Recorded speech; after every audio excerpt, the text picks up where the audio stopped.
Hello everyone, welcome back. If you are struggling with money, the problem is not your job. It is not the economy. It is not bad luck. The problem is your mindset. And today I am going to prove it to you. This is a lesson for English learners who want more than words. It is for your mind, your future, your money. So sit back, listen carefully, and let every word land. Here is what this video is about. There are 15 signs that your mindset around money may be working against you. Most people have at least 5 of them. Many people have 10. Some people have all 15 and do not even know it. Today you will find out exactly where you stand. And more importantly, you will learn exactly what to do about it. If you have ever worked hard and still felt broke, this is for you. If you have ever looked at someone wealthy and thought, why them and not me, this is for you. If you have ever felt stuck, like no matter what you do, the money never grows, then stay right here, because today something changes. Your mind decides your money. That is not a slogan. That is a fact. The way you think about money, the way you talk about money, the way you feel about money, all of it is shaping your financial reality right now. Not the economy, not your boss, not your parents, you, your mind. And the good news is this: a mindset is not permanent. It is not something you were born with and cannot change. A mindset is a habit, and habits can be broken. Habits can be rebuilt. Starting today, we are going to go through all 15 signs together. Some of them will be uncomfortable. Some of them will hit you hard. Good. That means they are working. Do not run from the discomfort. Run toward it. Because on the other side of that discomfort is a version of you that handles money differently. A version of you that builds instead of spends. A version of you that grows instead of shrinks. Before we begin, if you are serious about changing your financial future, subscribe right now. Hit the bell. This channel is built for people who want more. And there is a lot more coming. Now, let us begin. Lesson 1. You spend what you do not have. Here's the truth. Most people in this world are living on money they have not earned yet. They buy now, they pay later. And later never really comes, does it? Later just becomes more debt, more stress, more month at the end of the money. Think about your last paycheck. Where did it go? If you are like most people, it was gone before the week was over. Rent, food, a new shirt, a night out, a subscription you forgot you had. And then you waited. You waited for the next paycheck to save you, and it did, for about 3 days. This is sign number 1. You spend what you do not have, and you do it automatically, without thinking, without planning, without asking whether this purchase is moving you forward or keeping you exactly where you are. Rich people do not think about what they can spend. They think about what they can keep. They pay themselves first, before the bills, before the restaurants, before the new shoes. They take a percentage of every paycheck and they put it somewhere it can grow. The poor person pays everyone else first and saves whatever is left. And whatever is left is always nothing. A poor mindset says, I will save next month. A rich mindset says, I save today before I spend a single cent. Write nothing down. Do not create a budget. Do not track where your money goes, and you will always wonder where it went. That is not bad luck. That is a choice. An unconscious choice maybe, but a choice. The fix is not complicated. It is not easy, but it is simple. Before you spend anything this week, take 10% off the top. Put it somewhere you cannot touch easily. Do this before you pay anyone else, before you buy anything else. Pay yourself first, every single time. Lesson 2. You blame others for your financial situation. Your boss does not pay you enough. The government takes too much. The economy is rigged. Your parents did not teach you about money. The system is designed to keep you down. Maybe some of that is true. Parts of it probably. But here is the question that matters. Does believing all of that make you richer? Does pointing at the system pay your bills? Does blaming your boss put money in your savings account? No, it does not. He worked. He complained. He worked harder. He complained louder. He looked up one day and realized he had spent 15 years angry at everyone around him and had nothing to show for it. Nothing in the bank, nothing invested. Just a long list of people to blame and a short list of results. Blame is comfortable. Blame feels like doing something. But blame is the most expensive habit you will ever have because it costs you your power. As long as you believe your financial situation is someone else's fault, you will wait for someone else to fix it, and no one is coming. The moment you say, "This is my responsibility," something shifts. Not because the system suddenly becomes fair, but because you stop waiting and you start moving. A poor mindset says the world did this to me. A rich mindset says, what am I going to do about it? Take one area of your financial life right now where you have been blaming someone else. Your employer, your family, the economy. Pick one. And ask yourself, what is one thing I can do this week, just one thing that does not require anyone else to change? That is where your power lives. Lesson 3. You think rich people are lucky or corrupt? Be honest with yourself. When you see someone driving an expensive car, what is your first thought? Do you think good for them, they worked hard for that? Or do you think, must be nice, they probably got lucky? They probably cheated someone somewhere along the way. If your first thought is suspicion, resentment, or bitterness, you have sign number 3, and it is costing you more than you know. Here is why. Your brain does not allow you to become something you secretly despise. It is not possible. If you believe that wealthy people are corrupt, your subconscious will make sure you never become one of them, because it does not want you to become corrupt. You have connected wealth to dishonesty so deeply that achieving wealth now feels like becoming a bad person. You cannot reach a destination you secretly hate. Stay with me, this is important. Resentment feels like a reaction to the world, but it is actually a decision about your future. Every time you see success in someone else and your gut response is anger or suspicion, you are training your brain to treat success as the enemy. And your brain is very good at avoiding its enemies. The fix here is not pretending the world is perfectly fair. It is not. Some people do cheat. Some people do get lucky. But many people, the vast majority of people who build real wealth, built it through discipline, through learning, through showing up for years when no one was watching and nothing was working. Find one person whose wealth you have resented in the past. Now spend 10 minutes reading about how they actually built it. Not to worship them, to understand them. Because understanding replaces resentment. And resentment is a chain around your financial ankle. Lesson 4. You trade time for money and never question it. There was a man, we will call him Marcus. He was 41 years old, working 60 hours a week at 2 jobs. He was exhausted. He was proud of his work ethic. He was also broke. Not lazy broke, busy broke, grinding broke. The kind of broke that feels confusing because you are doing everything you were told to do. Work hard. Show up on time. Do not complain. And Marcus did all of it for 17 years. The problem was not his effort. The problem was the model. He was selling his time. And time is the one thing you cannot earn back, cannot borrow more of, cannot manufacture. When you run out, Robert Kiyosaki wrote about this years ago. The poor and middle class work for money. The rich make money work for them. Most people read that and nod. Very few people actually change their behavior because of it. Here is what it means in practice. If you stop working, does money still come in? For most people, the answer is no.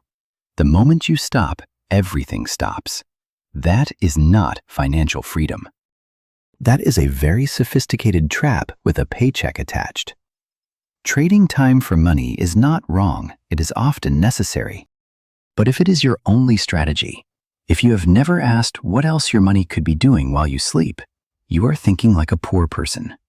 Even if you are working like a machine. It is not about working less. It is not about working differently. It is about building something alongside the work that eventually works for you. A consumer takes every paycheck and spends it on their life.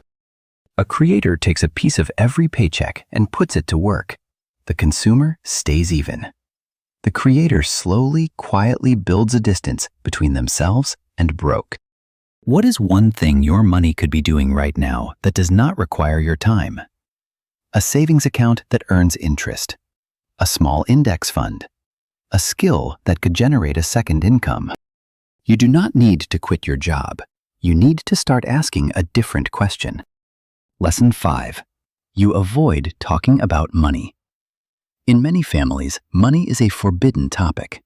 You do not ask how much someone earns. You do not tell people what you make. You do not sit down and talk about debt, about savings, about what things actually cost. It is rude. It is private. It is uncomfortable. And that silence is making you poor. Now think about this. If you never talk about money, how do you learn about money? If your parents never discussed finances openly, where did you get your financial education? Most people got it from watching their parents stress about bills, from guessing, from making expensive mistakes, and from figuring it out far too late. Wealthy families talk about money differently, not obsessively, not anxiously, but openly. They discuss investments at the dinner table. They explain to their children why they are saying no to certain purchases. They treat money as a tool to be understood, not a subject to be ashamed of. What you avoid controls you. Full stop. If the idea of sitting down and looking at your bank account makes your chest tight, that is not a personality trait. That is a symptom. It means money has power over you that it should not have. And the only way to take that power back is to look directly at it. Every number, every transaction, every uncomfortable truth. Start small. This week, sit down for 15 minutes with your bank account open in front of you. Do not judge what you see. Just look. Just know. Awareness is the beginning of every financial change that has ever happened in any person's life. Lesson 6. You buy things to feel rich instead of building wealth. There was a woman we will call Diana. She had a good job, a nice apartment, expensive taste. Every time she got a bonus, she bought something beautiful. A designer bag, a weekend trip, new furniture. She looked successful. She felt successful. For a few days. Then the feeling faded. And she needed the next thing. Diana was not building wealth. She was renting the feeling of wealth over and over at full price every single time. And her savings account stayed at zero. Not because she did not earn enough, because every dollar that came in went straight to maintaining the image. This is one of the most seductive traps of the poverty mindset, because it feels like progress. It feels like reward. You worked hard. You deserve nice things. And maybe you do.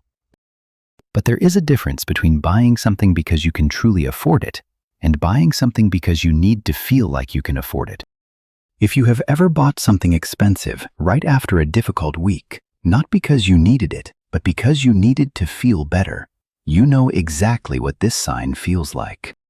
Looking rich and being rich are two completely different games.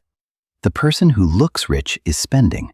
The person who is building wealth is often invisible. They drive modest cars. They live in reasonable homes. They do not need the outside world to confirm their value, because their bank account does that quietly every single month. If your self-worth is connected to what you own, the work is not financial. The work is deeper than that. Ask yourself this: if you could not buy anything new for 3 months, how would you feel about yourself? The answer to that question will tell you everything you need to know about where you are right now. The fix is not deprivation. It is not living like a monk. It is choosing deliberately and consciously to get more satisfaction from building than from buying. That switch does not happen overnight, but it starts with one decision. One purchase you choose not to make. One moment where you say, I do not need this to feel good about myself. Lesson 7. You have no financial goals. Ask most people what their financial goal is, and they will say something like, I just want to be comfortable. I just want to have enough. I just want to stop worrying about money. Those are not goals. Those are feelings. And you cannot build a plan around a feeling. A goal has a number. A goal has a date. A goal has a specific target that you can look at every morning and ask yourself, am I getting closer or am I getting further away? Without that, you are not working toward anything. You are just moving. And moving without direction is how people spend 40 years working hard and arrive at retirement with almost nothing. Listen carefully. There is a direct connection between the clarity of your financial goals and the size of your financial results. Vague goals produce vague outcomes. Specific goals force specific behavior. When you write down, I want to save $5,000 by December, your brain starts filtering the world differently. It notices opportunities. It resists unnecessary spending. It calculates. It plans. A poverty mindset floats. It hopes. It wishes. It says things like, someday I will get my finances together. A wealth mindset targets. It writes down the number. It builds the plan. It tracks the progress every single week. If you do not have a written financial goal right now, that is your homework before this video ends. One number, one date. Write it down. Put it somewhere you will see it every day. That is not magic. That is how the brain works. Lesson 8. You fear investing. This one is deep, and it is understandable. If you grew up in a household where money was scarce, the idea of putting money somewhere you might lose it feels insane. Every dollar feels precious. Every risk feels like a threat. Scientists who study human behavior call this loss aversion. We feel the pain of losing money about twice as strongly as we feel the pleasure of gaining the same amount. It is not a character flaw, it is how we are wired. But if you let it run your financial life unchecked, it will keep you sitting on the sidelines while the world builds wealth around you.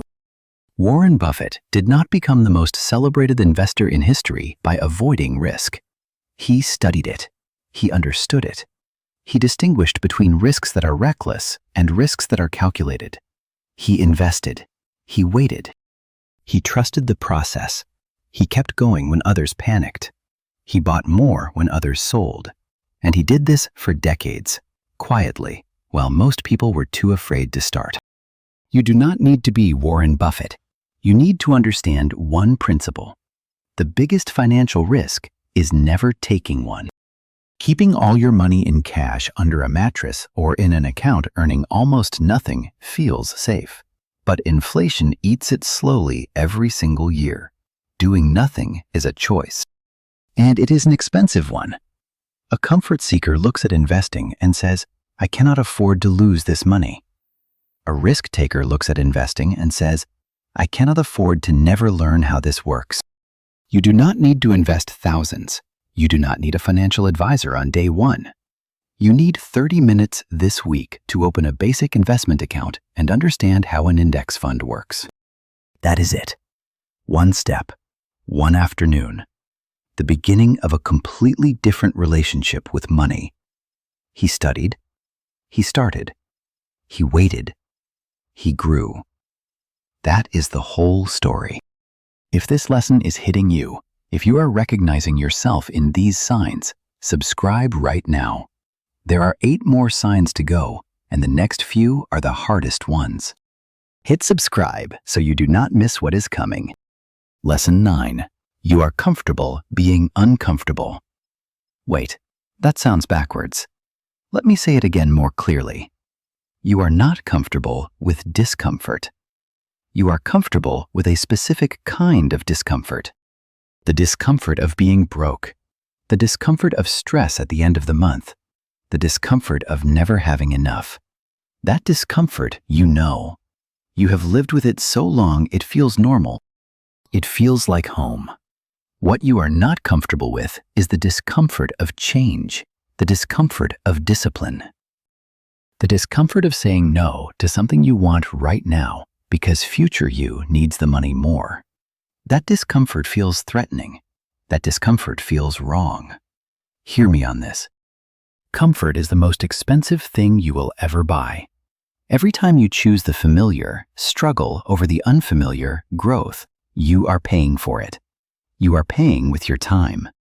You are paying with your potential. You are paying with years of your life that could have looked completely different. The poverty mindset does not keep you poor by making you lazy. It keeps you poor by making the wrong things feel safe. Overspending feels safe because you have always done it. Avoiding your bank account feels safe because looking at it hurts.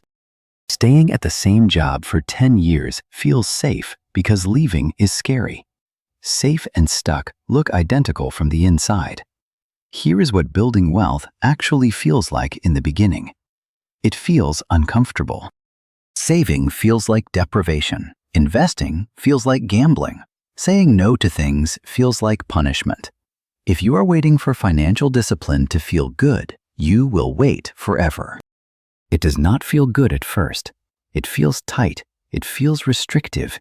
It feels like everyone else is enjoying life while you are counting every dollar.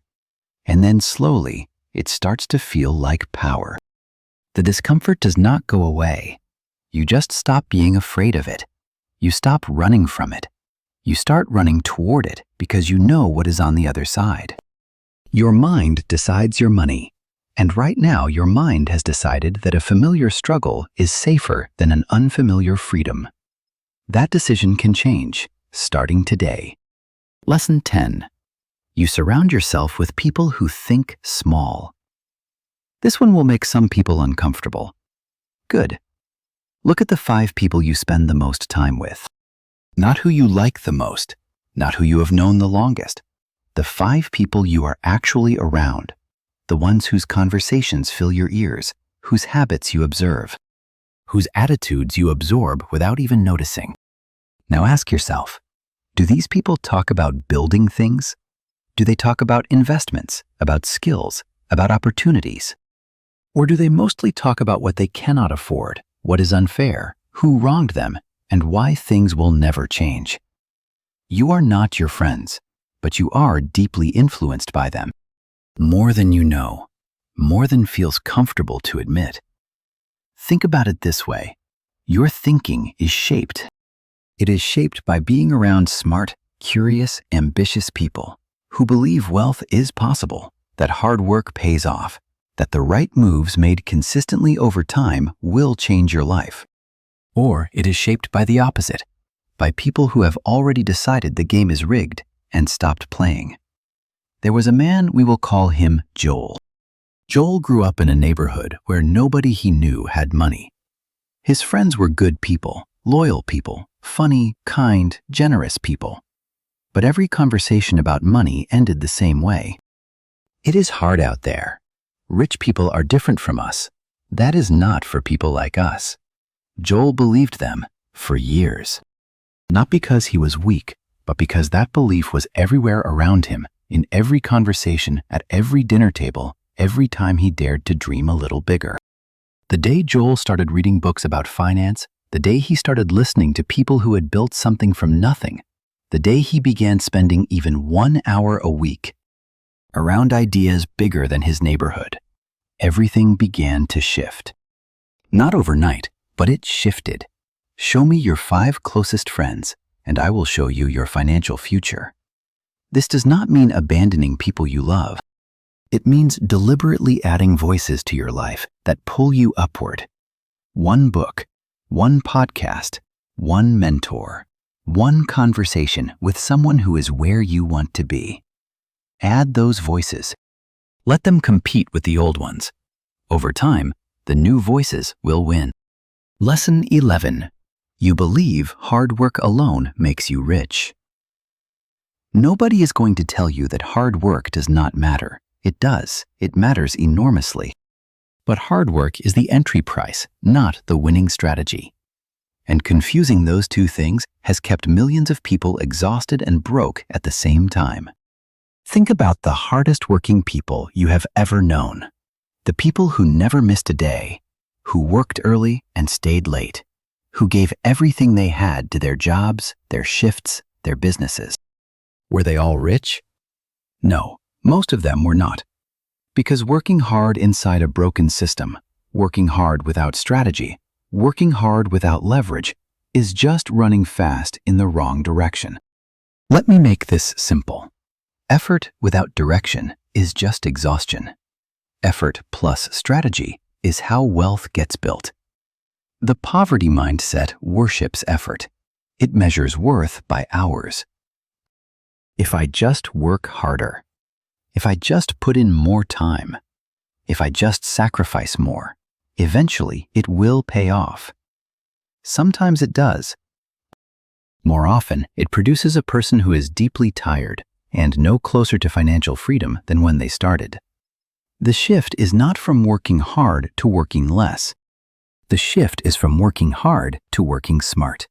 It means asking not just how much can I do, but what is the highest value thing I can do?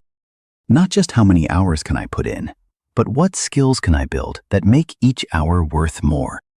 Not just how loyal can I be to this company, but what am I building for myself at the same time? Hard work is necessary. It is not sufficient. Write that somewhere. Lesson 12. You give up when money gets tight. Every person who has ever built real wealth has a story. And inside that story, there is almost always a month, sometimes a year, sometimes several years, where it nearly fell apart, where the money ran out, where the doubts got loud, where quitting felt like the only reasonable option. There was a man we will call Ray. He had started a small business on the side while working his regular job. For 14 months, it made almost nothing. His wife was patient. His savings were shrinking. His friends started asking quiet questions. Maybe this is not working. Maybe it is time to let it go. Ray did not quit. Not because he was fearless, he was terrified. But he understood one thing. The moment you quit is rarely the moment the idea stops working. It is the moment you stop believing it can work. And those two things are not the same. He kept going. Month 15, something shifted. A client referral, a small win, then another. By month 20, the business was covering his salary. By month 30, it had replaced it. The quitter stops when money gets tight. The builder gets tighter when money gets tight. They cut expenses. They find a way. They treat the pressure as information, not as a verdict. Your toughest financial period is not proof that you were wrong to try. It is almost always the moment just before things turn. The people who win financially are not the ones who never struggle. They are the ones who do not confuse a difficult chapter with the end of the story. Lesson 13. You consume more than you create. This sign is the one most people do not want to hear, because consuming is easy. Consuming is pleasurable. Consuming is what the entire modern economy is designed to encourage you to do all day, every day, with every dollar you have. You scroll, you watch, you shop, you stream, you order, you upgrade. You consume content, products, experiences, subscriptions, all of it designed by very smart people to make sure you keep consuming. And most people do. Their entire financial life is built around consumption. The wealth mindset is built around creation, not in an abstract philosophical way, in a very practical, daily way. It is consistent. It is patient. It is quiet. It does not look exciting from the outside, but it compounds. Here is the test. In a typical week, how many hours do you spend consuming things versus creating things? Watching versus making, reading versus writing. buying versus building, using a skill versus developing one. If the consumption number is 10 times the creation number, you are living like a consumer. And consumers, by definition, spend money. They do not build it. You do not need to stop consuming entirely. You need to tip the balance. 1 hour of creation for every 5 of consumption. Build something, teach something, sell something, solve something. The moment you shift from pure consumer to even a small-scale creator, your relationship with money begins to change. Because creators understand where money comes from, they understand value, they understand exchange. Consumers spend money.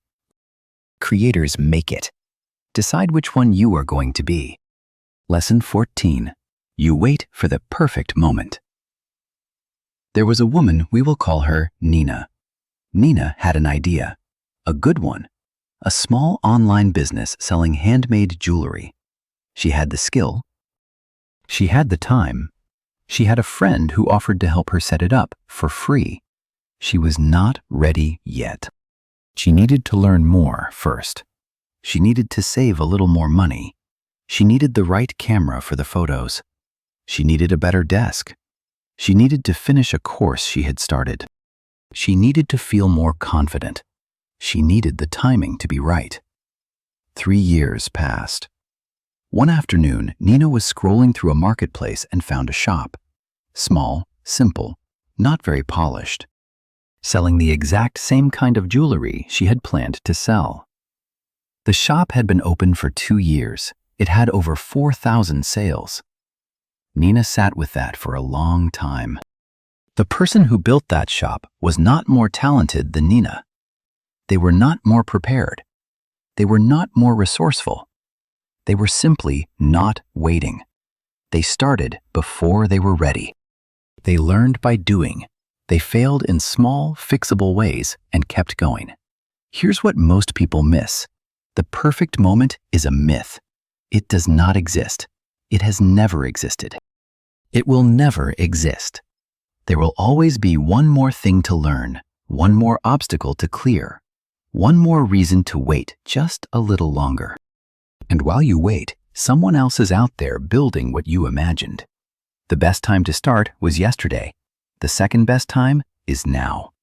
Not next month, not when things calm down, not when you feel ready, now. Procrastination is not laziness. It is fear wearing a very convincing disguise. It looks like preparation. It sounds like responsibility.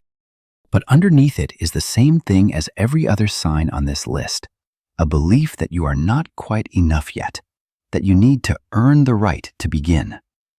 You do not. You begin, and the beginning makes you enough. Lesson 15. You do not believe you deserve to be wealthy. We have arrived at the deepest sign, the one underneath all the others. The one that if you do not address it, will quietly undermine every strategy, every habit, every plan you put in place. You do not believe you deserve to be wealthy. Maybe no one ever said that to you directly, but somewhere along the way you absorbed it. From a family that struggled, from a community that equated wealth with greed, from a version of yourself that failed enough times to start believing failure was your identity, from a voice in your head that says that is for other people, not for someone like me. Pause for 1 second. Your income will rarely exceed your self-image. Read that again. Your income will rarely exceed your self-image. Not your talent, not your effort, not your intelligence. Your self-image. What you believe at the deepest level that you are worth. Oprah Winfrey was born into poverty in rural Mississippi. She was abused. She was told in more ways than one that she was not worth much. By the time she was a teenager, she had every reason in the world to believe that wealth and success were not for someone like her. She did not believe it. She refused to believe it. Not because life was easy, because she decided at some point that her past was not her ceiling. James Clear, who wrote one of the most important books about habits ever published, says this: Every action you take is a vote for the type of person you want to become. You do not rise to the level of your goals, you fall to the level of your identity. If your identity says poor, your behavior will follow. If your identity says builder, your behavior will follow that instead. The shift is not about doing different things. It is about deciding you are a different person. A person who handles money with intention. A person who invests. A person who builds. A person who, yes, deserves to be wealthy. He decided. She decided. They built. They grew. They became. You are not poor because of the world. You are not poor because of luck. You are not poor because the system is against you, though some systems are. You are where you are, in part because of what you believe about yourself. And belief is the one thing in this entire list that you have complete control over. Your mind decides your money. You have always had the power to change your mind. Use it. You have made it to the end, and if you are still here, that already tells me something about you. It tells me you are serious. It tells me you are not the kind of person who gives up when things get uncomfortable. That matters more than you think. Let us do a quick recap. 15 signs of a poverty mindset. You spend what you do not have. You blame others for your situation. You resent wealthy people instead of learning from them. You trade time for money and never question the model. You avoid talking about money. You buy things to feel rich instead of building wealth. You have no written financial goals.